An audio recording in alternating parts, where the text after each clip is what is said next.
Man with nothing left to lose threatens to blow up plane rather than face drug cartel. Oh no, he has a lot left to lose.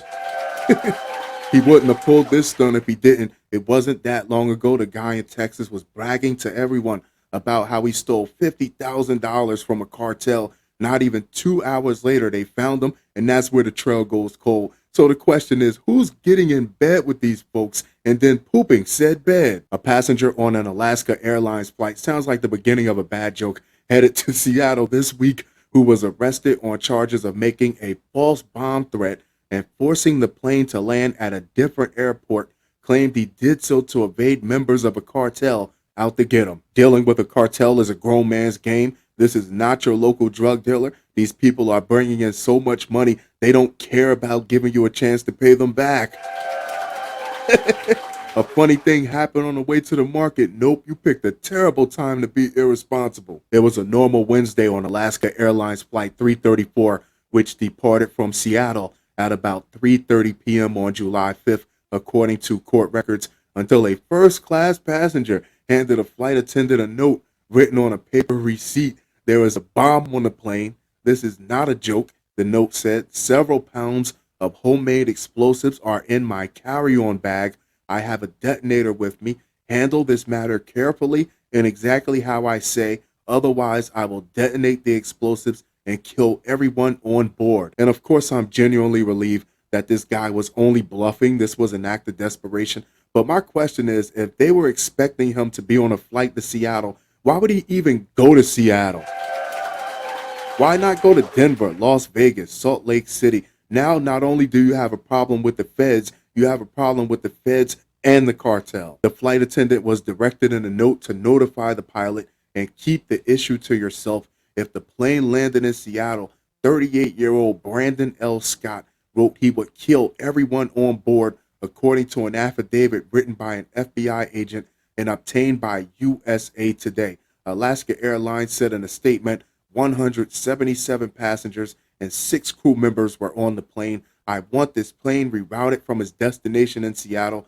Any other airport will do, Scott wrote, according to the affidavit. I have nothing left to lose. Now I'm starting to see why the cartel doesn't like this guy. No accountability, just dragging everybody into his own problems. Either you contact law enforcement, you run and hide, or you be a man and face the music. Either way, nobody else had anything to do with it. Scott said in the note he would give himself up peacefully to law enforcement on the ground if the plane landed anywhere but Seattle. See, this is what I'm talking about. If he was that desperate for a solution, why didn't he go to the police before he even boarded the plane? As a precaution, the flight was diverted to Spokane and landed safely at 5:15 p.m. Pacific, Alaska Airlines said in a statement. There, Scott was arrested and the airline worked to get the rest of the passengers to Seattle. A search of the plane turned up no explosive devices or materials, the affidavit said. Scott faces a false information and hoaxes charge, court records show. If we're talking scenarios and possibilities, there are multiple scenarios where this could have ended way worse. He could have even had an actual bomb. But there is one scenario where someone calls BS and they just whoop his ass all the way until the plane lands. That's the one I like. After he was arrested, Scott told investigators he was being targeted by the Sinaloa Cartel. That's El Chapo's boys, a Mexican drug trafficking operation considered one of the most powerful in the world. He picked the right ones. Scott said members of the cartel were waiting for him to land in Seattle to torture and kill him. See, why get off in Seattle then? And he wanted to be arrested to avoid the cartel. Even though El Chapo may be out of the picture, the game don't stop. They're still one of the most powerful organizations in the world. They're still making headlines, and part of that is letting people know that they're not to be played with. They're still top dog. He also told investigators he considered other options to ensure his arrest, including assaulting a flight attendant or opening a cabin door during the flight. He's an idiot. Scott stated he did not think of a more reasonable approach, such as contacting law enforcement personnel at the airport to ask for help or assistance, the affidavit said. If all he needed to do was make it into police custody, why didn't he consider jaywalking, parking tickets, hell, snatching the little tags off of mattresses? You know, something on the ground. Scott has been in custody at Spokane County Jail since Wednesday.